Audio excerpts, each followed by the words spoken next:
आज का हमारा टॉपिक है प्रमुख जो जनजातीय आंदोलन हुआ था भारतीय इतिहास में, उसके बारे में आज हम जानकारी लेते हैं। जो छोटा छोटा टॉपिक है और फैक्ट बेस्ड क्वेश्चन यहाँ से आते ही आते हैं। तो चलिए शुरू करते हैं। देखिए, पहला चुआर विद्रोह।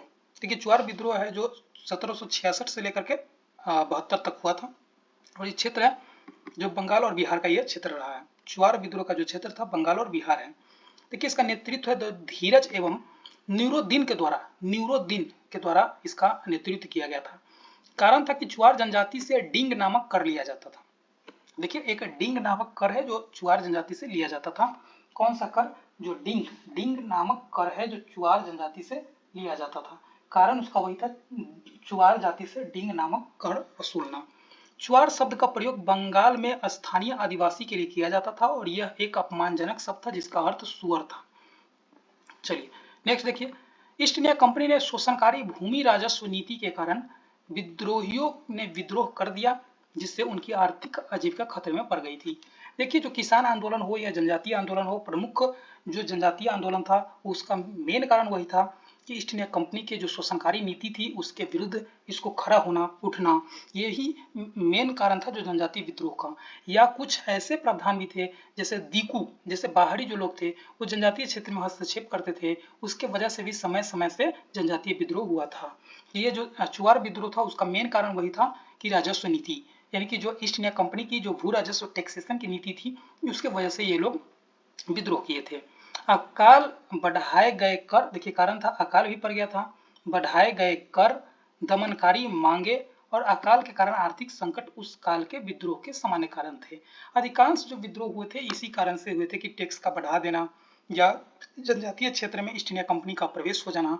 इस प्रकार से जो जनजातीय लोग हैं जो नाराज हो जाते थे और समय समय से ये ईस्ट इंडिया कंपनी हो या जमींदारी उसके विरुद्ध ये खड़ा होकर के विद्रोह किए हैं। वही दूसरा देखिए, गडकरी विद्रोह। गडकरी विद्रोह जो 1844 में हुआ है, क्षेत्र है महाराष्ट्र का कोल्हापुर। ये महाराष्ट्र का कोल्हापुर में गडकरी विद्रोह हुआ है। नेतृत्व कर रहे थे अरहेक गडकरी। अरहेक गडकरी है जिसके द्वारा यह नेतृत्व किया गया था। कारण था कोल्हापुर को ईस्ट इंडिया कंपनी के अधीन करना, यानी कि जो गडकरी यानी कि कोल्हापुर क्षेत्र था वो ईस्ट इंडिया कंपनी ने अपने अधीन कर लिया। वहां पर ईस्ट इंडिया कंपनी की जो गतिविधि है बढ़ गई थी जिसके वजह से ये विद्रोह हुआ था, गडकरी विद्रोह हुआ था और ये महाराष्ट्र के कोल्हापुर में हुआ था। चलिए नेक्स्ट देखिए, वेलुथम्पी विद्रोह। वेलुथम्पी विद्रोह है जो 1808 से 9 में हुआ है। क्षेत्र है केरल। वेलुथम्पी विद्रोह कहाँ हुआ है? केरल में। वेलुथम्पी विद्रोह है जो केरल में हुआ है। कारण था कि त्रावणकोर के राजा नल्यम्पी को सहायक संधि पर हस्ताक्षर करके उसके क्षेत्र को कंपनी का अधीन करना। 1809 में इस विद्रोह को नायर बटालियन के द्वारा दबा दिए गए। तो आप समझ रहे हैं कि अधिकांश जो विद्रोह हुआ था इसी कारण से हुआ था। या तो ईस्ट इंडिया कंपनी है जो उस क्षेत्र को हड़प ले रही है या कुछ ऐसे नीति ला करके उस क्षेत्र में कर है यानी कि टैक्स है, जमींदारी प्रथा थी, जमींदारी प्रथा के माध्यम से टैक्स है, टैक्स की दर है जो बढ़ा दिया जाता था, जिसकी के वजह से अधिकांशतः विद्रोह हुआ था। और ये विद्रोह कहाँ हुआ है? तो त्रावणकोर यानी कि केरल में हुआ था। अगला देखिए, रामोसी विद्रोह। रामोसी विद्रोह जो 1822 में हुआ था। क्षेत्र था पूना यानी कि महाराष्ट्र के पूना में ये रामोसी विद्रोह हुआ था। कारण है कि 1818 में पूना में पेशवा को सहायक संधि के माध्यम से कंपनी का अधीन कर लेना। नेतृत्व है जो चिंटू सिंह और उमा जी के द्वारा इसका नेतृत्व किया गया था। ये छोटा छोटा क्वेश्चन है, ये फैक्ट बेस्ड क्वेश्चन आता है। जैसे क्वेश्चन आ जाएगा कि रामोसी विद्रोह कहाँ हुआ था, इसका नेतृत्व कौन किए थे, कारण क्या था। यही छोटा सा एक कारण है कि सहायक संधि के द्वारा पूना के जो पेशवा थे उसको कंपनी का अधीन कर लेना। तो आप देख ही रहे हैं ट्रेंड कि किस प्रकार से सहायक संधि हो या टैक्सेशन हो या कुछ ऐसी प्रावधान है जो ईस्ट इंडिया कंपनी के द्वारा की जाती थी जिसकी वजह से जनजाति है जो विद्रोह करते थे। नेक्स्ट देखिए, संभलपुर का विद्रोह। संभलपुर का विद्रोह है जो 1827 से 40 के बीच में हुआ है। क्षेत्र है जो उड़ीसा के संभलपुर। कारण था संभलपुर में आंतरिक मामले में ब्रिटिश हस्तक्षेप, यानी कि ब्रिटिश का हस्तक्षेप होते ही विद्रोह प्रारंभ हो जाती थी। नेतृत्व किए थे कौन सा? सुरेंद्र साई किए थे। तो संभलपुर का विद्रोह कब हो जाएगा? 1827 से 40। क्षेत्र था उड़ीसा का संबलपुर। कारण था वही ईस्ट इंडिया कंपनी का हस्तक्षेप। नेतृत्व कौन किए थे? तो सुरेंद्र साई किए थे। चलिए नेक्स्ट क्वेश्चन है पाइक विद्रोह। पाइक विद्रोह है जो 1817 से लेकर के 25 में हुआ था। ये क्षेत्र अंग्रेज के द्वारा उड़ीसा पर कब्जा कर लेना। कारण था कि अंग्रेज के द्वारा उड़ीसा पर कब्जा कर लेना। पाइक विद्रोह कहाँ हुआ था? तो उड़ीसा में हुआ था। कब हुआ था? तो 1817 से लेकर के 25 में। इसका नेतृत्व किए थे बक्सी जगबंधु। नेतृत्व नेतृत्व नेतृत्व नेतृत्व नेतृत्व कौन किए थे? बक्सी जगबंधु। पाइक विद्रोह कहाँ हुआ था? तो उड़ीसा में हुआ था 1817 से 25 में। बक्सी जगबंधु के द्वारा इसका नेतृत्व किया गया था। कूका आंदोलन, देखिए कूका आंदोलन है जो 1854 में हुआ है। कूका आंदोलन 1854 में, क्षेत्र था पंजाब। कारण था इसका कि सिख धर्म में सुधार, यहाँ पर सीख होगा, सिख धर्म में सुधार, सिख धर्म में सुधार। नेतृत्व किए थे जवाहर मल, जिसे सेन साहब के नाम से भी जाना जाता है। जवाहर मल को सेन साहब के नाम से भी जाना जाता है। कूका विद्रोह का नेतृत्व कौन किया था? तो जवाहर मल होगा, गल नहीं, जवाहर मल, जवाहर मल के द्वारा इसका किया गया था। जवाहर मल के पश्चात उस विद्रोह का नेतृत्व गुरु राम सिंह के द्वारा किया गया था। राम सिंह को रंगून निर्वासित कर दिया गया। रंगून आप जानते हैं कि वर्तमान म्यांमार में रंगून है, वहीं पर इनको निर्वासित कर दिया गया था। वहीं पे काला पानी की सजा दिया जाता था रंगून में ही। राम सिंह को कहाँ भेज दिया गया था? रंगून में। राम सिंह नेतृत्व कर रहे थे कौन सा आंदोलन? तो कूका आंदोलन। कूका आंदोलन कब हुआ था? 1854 में। क्षेत्र था पंजाब। नेतृत्व किए थे कौन? पहले जवाहर मल किए थे, लेकिन बाद में गुरु राम सिंह किए थे। तो राम सिंह को कहाँ भेज दिया गया? इनको भेज दिया गया था रंगून। जवाहर मल को सेन साहब के नाम से भी जाना जाता है। कारण क्या था कूका आंदोलन का? तो कारण था सिख धर्म में सुधार था। चलिए, खासी विद्रोह। खासी विद्रोह है जो 1822 में हुआ था, और असम और मेघालय क्षेत्र, वहां पर खासी जनजाति अभी भी वर्तमान में अधिक मात्रा में है, और 1822 में वहीं पर खासी विद्रोह हुआ था। कारण था खासी के आंतरिक मामले में ईस्ट इंडिया कंपनी का हस्तक्षेप। नेतृत्व किए थे तिलत सिंह के द्वारा नेतृत्व किया गया था खासी आंदोलन का। नेक्स्ट है कोल विद्रोह। कोल विद्रोह, यहाँ पर विद्रोह होगा कोल विद्रोह 1831 से 32 में। क्षेत्र था छोटा नागपुर क्षेत्र। कोल विद्रोह क्षेत्र था छोटा नागपुर क्षेत्र। कारण था कोल जनजाति के क्षेत्र को छीनकर उसे सिख तथा मुसलमान जमींदारों को दे देना। नेतृत्व किए थे बुद्धो भगत और बिंदराय मानकी के द्वारा इसका नेतृत्व किया गया था कोल विद्रोह का। कोल विद्रोह कहाँ हुआ था? 1831 से 32 में छोटा नागपुर क्षेत्र में हुआ था। कारण था कि कोल जनजाति के जो जमीन था उसको छीन करके सिख तथा मुसलमान जमींदारों को दे दिया गया था। इसका नेतृत्व कौन किए थे? तो बुद्धो भगत और बिंदराय मानकी के द्वारा इसका नेतृत्व किया गया था कोल विद्रोह का। देखिए, पागलपंथी विद्रोह है जो 1825 में हुआ था। पागलपंथी विद्रोह है जो 1825 में हुआ था। क्षेत्र था बंगाल, ये क्षेत्र था बंगाल। पागलपंथी विद्रोह का क्षेत्र था बंगाल। कारण था जमींदारों के द्वारा किसानों का शोषण। नेतृत्व किए थे करमशाह एवं टीपू। 1833 में सैन्य कार्रवाई के द्वारा इस विद्रोह को दबा दिया गया था। देखिए, पागलपंथी विद्रोह का इससे कई सारे कारण है। जनजातीय विद्रोह भी था, लेकिन इसमें धार्मिक सुधार भी हुआ था, जिसके वजह से विद्रोह हुआ था। और ये कब हुआ था? तो ये कब हुआ था? तो 1854 में, सॉरी 1825 में इस विद्रोह का हुआ था। 1825 में। क्षेत्र था बंगाल। कारण था जमींदारों के द्वारा किसान का शोषण। इसका नेतृत्व किए थे करमशाह एवं टीपू। 1883 में सैन्य कार्रवाई के द्वारा इस विद्रोह को दबा दिया गया था। किस विद्रोह को? पागलपंथी विद्रोह को दबा दिया गया था। फराइजी आंदोलन है जो 1838 से लेकर के 57 तक हुआ है। फराइजी आंदोलन 1838 से लेकर 57 तक। क्षेत्र था बंगाल का फरीदपुर। फराइजी आंदोलन फरीदपुर। कारण था इस्लामिक साम्राज्य में ब्रिटिश हस्तक्षेप। नेतृत्व सदातुल्लाह एवं दादू मियां के द्वारा इसका नेतृत्व किया गया था। नेक्स्ट देखिए भील विद्रोह कहाँ हुआ था? राजस्थान में भील। राजस्थान, गुजरात के क्षेत्र में, महाराष्ट्र में भी भील है जो अत्यधिक मात्रा में निवास करते हैं। वो 1913 में भील विद्रोह हुआ था। कारण था बढ़ी हुई भू राजस्व नीति, पुलिस दमन तथा दीकू बोलते हैं पहाड़ी लोग को। दीकू है जो पहाड़ी लोग को जनजाति के द्वारा बोला गया शब्द है। दीकू के द्वारा उनका अत्याचार। नेतृत्व किए थे गोविंद गुरु के द्वारा इसका नेतृत्व किया गया था भील विद्रोह का। भील विद्रोह कब हुआ था? तो 1913 में। क्षेत्र था राजस्थान। टैक्स बढ़ा दी गई थी, पुलिस की दमनकारी नीति, दीकू के द्वारा उनका अत्याचार। नेतृत्व किए थे गोविंद गुरु के द्वारा। चलिए नेक्स्ट देखिए संथाल विद्रोह कब हुआ? 1855 से 56 में। क्षेत्र था भागलपुर का राजमहल जिला। भागलपुर यानी कि बिहार के जो दक्षिणी बिहार है, वहाँ भागलपुर क्षेत्र है, वहीं के राजमहल जिला है, वहां पर संथाल विद्रोह हुआ था, जिसे दमन ए कोह के नाम से जाना जाता है। संथाल क्षेत्र को दमन ए कोह के नाम से जाना जाता है। किसको? दमन ए कोह। तो संथाल क्षेत्र को दमन ए कोह के नाम से जाना जाता है। इसका कारण था कि अत्यधिक भू राजस्व, दोषपूर्ण न्यायपालिका, पुलिस अत्याचार, सुदकोर एवं महाजनों के द्वारा किया गया अत्याचार। देखिए, सुदकोर या महाजन जो व्यक्ति थे वो क्या करते थे कि जनजाति को रुपया पैसा है जो दे देते थे ब्याज पर, सुद कमाने के उद्देश्य से। और जनजाति उतने पढ़े लिखे नहीं लोग थे, जिसके वजह से ब्याज है जो सुदकोर अपने मनमाने तरीके से जो महाजन थे ब्याज अपने मनमाने तरीके से चलाते थे, और वो न चुकाने की वजह से वहाँ के उनके जो संपत्ति थी उसको हड़प लेते थे, जिसके वजह से जो जनजाति है उग्र हो जाते थे, कभी कभी जमींदार के खिलाफ, कभी कभी सूदखोर के खिलाफ, कभी कभी पुलिस के खिलाफ या ईस्ट इंडिया कंपनी के खिलाफ। तो इस प्रकार से इसका नेतृत्व किए थे सिद्धू, कानू, चांद भैरव, ये चारों एक भाई थे जो संथाल विद्रोह का नेतृत्व किए थे।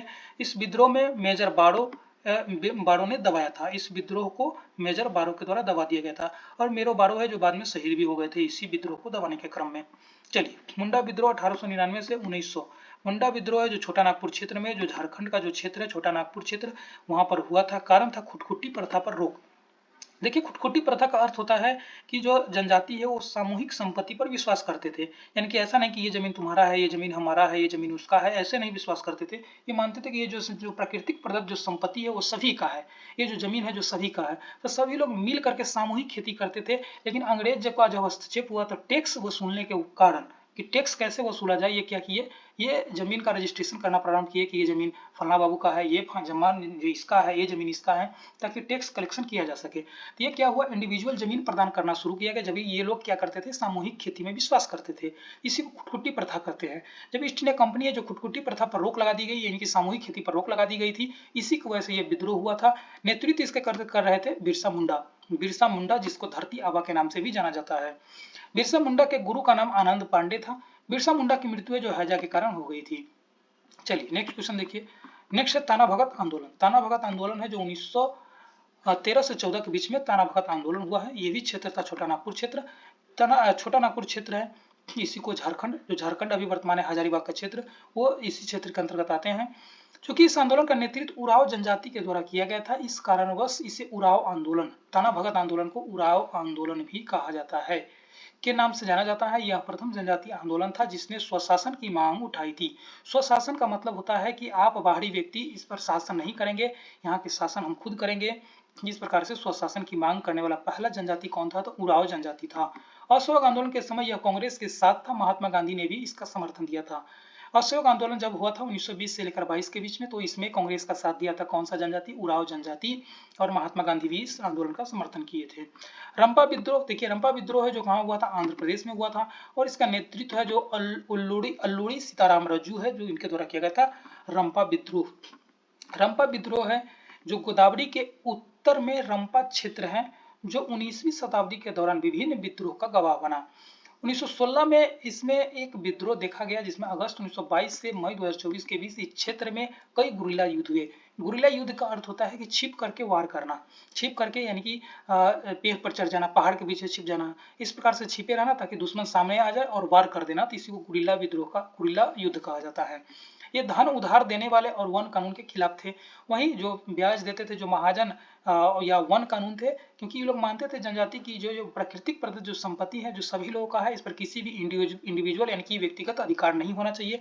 तो अंग्रेज क्या करते थे, ईस्ट इंडिया कंपनी है जो टैक्स वसूलने के लिए इंडिविजुअल संपत्ति देते थे और ताकि उस पर टैक्स वसूला जा सके, जिसके वजह से ये लोग विद्रोह करते थे। वन कानून देखिए, ईस्ट इंडिया कंपनी क्या करती थी, वन संपदा के उपयोग पर भी टैक्स लगाता था।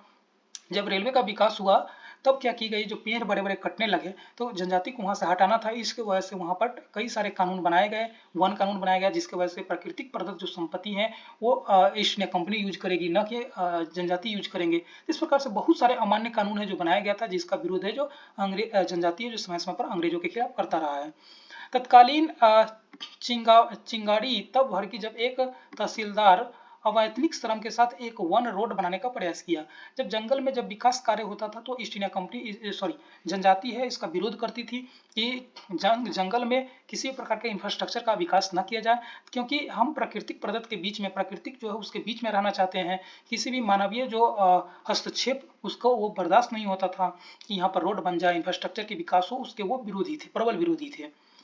चलिए नेक्स्ट देखिए, अल्लूरी सीताराम राजू असहयोग आंदोलन से प्रेरित थे और गांधी जी की प्रशंसा करते थे, लेकिन उन्होंने आदिवासी लक्ष्य को जीतने के लिए हिंसा की आवश्यकता माना। देखिए, अल्लूरी सीताराम राजू है जो रंपा विद्रोह के ये नेतृत्व किए थे, ये गांधी जी के प्रशंसक थे, मानते थे कि अहिंसा से कोई भी आंदोलन जीता जा सकता है, लेकिन इनका लक्ष्य था आदिवासी आंदोलन को जीतना, और आदिवासी है जो हिंसा का प्रयोग करते थे, जिसके वजह से ये भी हिंसा का प्रयोग करते थे। मई 1924 में इन्हें पकड़ लिया गया और मार दिया गया था, जिसके वजह से ये आंदोलन है जो 1924 में समाप्त हो गया था। देखिए, जनजातीय आंदोलन से संबंधित कुछ MCQ है जिसकी हम अब चर्चा करते हैं। देखिए, कह रहा कि च्वार विद्रोह कब शुरू हुआ था? देखिए च्वार विद्रोह है जो कब शुरू किया गया था, अभी हम लोग पढ़े थे। च्वार विद्रोह कब है? तो 1771 से 72 के बीच में हुआ था। इसका आंसर दोनों होना चाहिए था। चलिए नेक्स्ट क्वेश्चन देखिए। दूसरा, सिद्धू कानू किस आंदोलन से जुड़े हुए हैं? तो सिद्धू कानू चांद भैरव है जो संथाल विद्रोह से जुड़े हुए हैं। संथाल विद्रोह है जो 1855-56 में छोटा नागपुर क्षेत्र में हुआ था। चलिए नेक्स्ट क्वेश्चन देखिए। तीसरा, निम्नलिखित में कौन सा आंदोलन उलगुलान या महान हलचल आंदोलन के रूप में भी जाना जाता है? उलगुलान का अर्थ ही होता है महान विद्रोह। महान विद्रोह उलगुलान विद्रोह कहा जाता है। और ये हुआ था मुंडा विद्रोह जो 1895 से लेकर के 1900 के बीच में हुआ था, जो बिरसा मुंडा के नेतृत्व में हुआ था। कहाँ? छोटा नागपुर क्षेत्र में।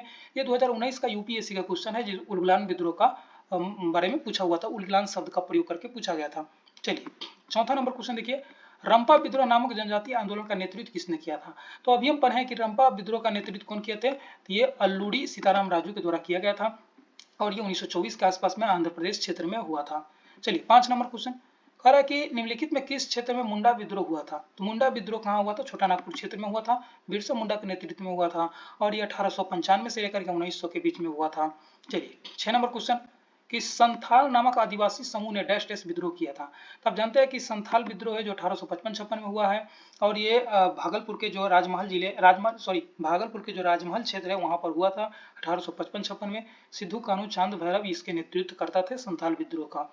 चलिए पहला जनजातीय नेता जिसने अंग्रेजों के विरुद्ध हथियार उठाया था वह कौन था? देखिए पहला जनजातीय नेता था जो अंग्रेजों के विरुद्ध हथियार उठाया था वो तिलका माझी था। ये तिलका माझी था। चलिए 8 नंबर क्वेश्चन, मोपला या मुस्लिम किसानों की एक शक्तिशाली जमींदारी विरोधी आंदोलन खड़ा किया गया था। देखिए मोपला विद्रोह जो 1921-22 में हुआ था और ये केरल में हुआ था। केरल के मालाबार तट है वहां पर मोपला विद्रोह हुआ था। चलिए नेक्स्ट देखिए 9 नंबर है 1875 से 1900 के बीच मुंडा विद्रोह का नेता कौन था? देखिए 1875 नहीं 1885 इसका सबसे सटीक होना चाहिए। ऐसे तो बहुत पहले से वो प्रयास कर रहे थे लेकिन जो उसमें प्रबल विद्रोह हुआ था जो 1885 से लेकर 1900 के बीच में हुआ था। और मुंडा विद्रोह के नेता कौन थे? ये बिरसा मुंडा थे। चलिए 10 नंबर, भील जनजाति का मुख्य व्यवसाय क्या था?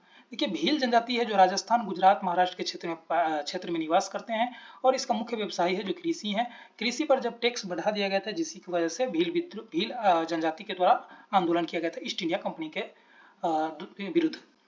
उराव जनजाति को स्थानीय भाषा में क्या कहा जाता है? उराव जनजाति को स्थानीय भाषा में क्या कहा जाता है? तो उराव जनजाति को स्थानीय भाषा में कुड़ुक, ये कुड़ुक कहा जाता है, कुड़ुक। चलिए नेक्स्ट देखिए 12, हाल ही में ब्रूस शब्द व्यापक रूप से समाचार में चर्चित रहा, यह एक है।